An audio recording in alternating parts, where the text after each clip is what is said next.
Hey everybody, huge news. So we got all this Infinity War stuff that's going on. Spider-Man's a big part of that. We get to see the new Spider-Man suit during that. But they're also ramping up on pre-production of Spider-Man Homecoming 2, and they'll be shooting that next summer, right after they get done shooting Avengers 4 and their Infinity War press tour. So there are two big things that are happening at the beginning of the year next year for the Avengers characters.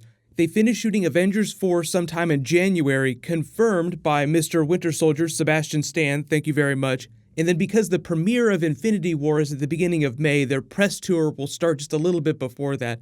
Then as of right now, I believe the start date for actually shooting Spider-Man Homecoming 2 is sometime at the beginning of June. So like right after Infinity War premieres, everybody starts rolling camera on that first Spider-Man movie that's set during Phase 4. Kevin Feige confirmed it's the very first Phase 4 movie. So if you are finding me for the first time, be sure to subscribe to get everything, because there's going to be so much Marvel stuff happening for the first half of next year. And that doesn't even include Deadpool 2 and all the Phase 4 movies like Captain Marvel that they're going to be filming next year too.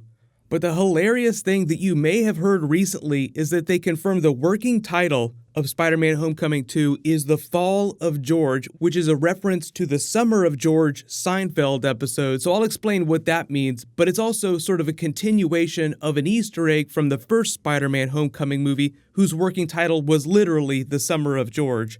So the Marvel and the Sony people that make the Spider-Man movies are huge Seinfeld fans. I'll explain why it is that they picked the Seinfeld episode as the working title of their movies.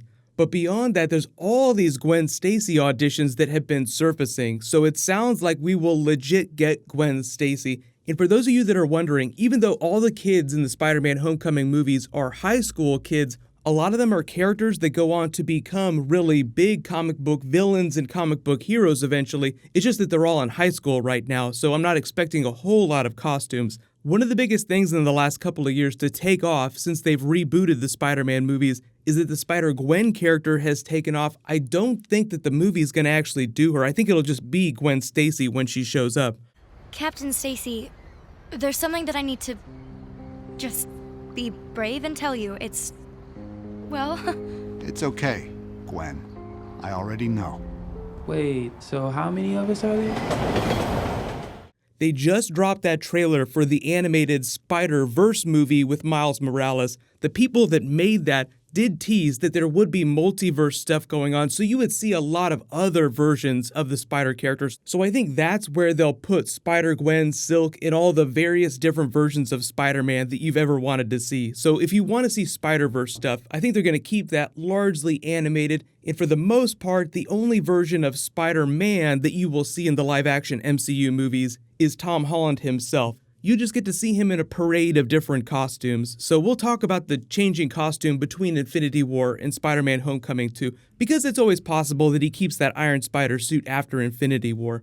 Rewind a little bit though to explain that Seinfeld Easter egg. The reason why the producers used that as the working title, The Summer of George, is because when they were ramping up for pre-production for the first Spider-Man Homecoming movie, there was a local channel in Los Angeles that just played nothing but Seinfeld reruns around the time that they were meeting with each other just to talk about how the movie was going to go down. So every day they would come into the office talking about Seinfeld episodes. So when it came time to pick a working title for the movie, they were like, what's going to make us laugh the most? So they decided to go with the Seinfeld title. So when it came time to do Spider-Man Homecoming 2, they just went with Fall of George because fall comes after summer. So you get the joke there. It doesn't necessarily imply any plot, but the really cool thing, we've been talking about Gwen Stacy joining the movie. George Stacy is Captain George Stacy, Gwen Stacy's father. So it's totally possible that that just works out. It could be a coincidence. It could be intentional. But it makes sense that they would introduce some more of the classic Spider-Man characters. And even though they have this long-standing romance in the comics before he gets together with Mary Jane, we all saw the way they ended things with the Michelle character at the end of Spider-Man Homecoming, and her real name is Michelle Jones, so she's not Mary Jane Watson, but they're calling her MJ. So even though there's not a whole lot of time for romance in these big comic book movies, they might have some sort of love triangle that they briefly joke about during the film. Usually it's played for comedy because these are high school kids. There are a couple big things that they teased during the Spider-Man Homecoming post-credits scene that they have to follow up on. It's not on you. It's on our little spider friend. I've got some boys on the outside who would love to meet him. You know, take a picture, slice his throat, put his head in a dryer. And I heard a rumor. You know who he is.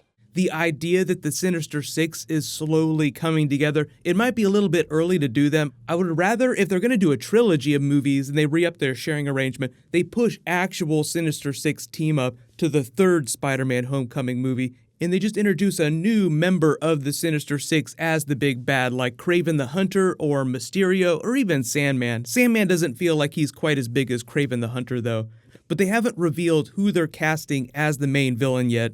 So on the Avengers side of things, because this is Phase 4 and they're changing the face of the Marvel Universe, they also confirm that an A-list Avenger would be in the movie just like Tony Stark was in the first Spider-Man Homecoming movie, but they said that it would be somebody different and they didn't confirm who that would be.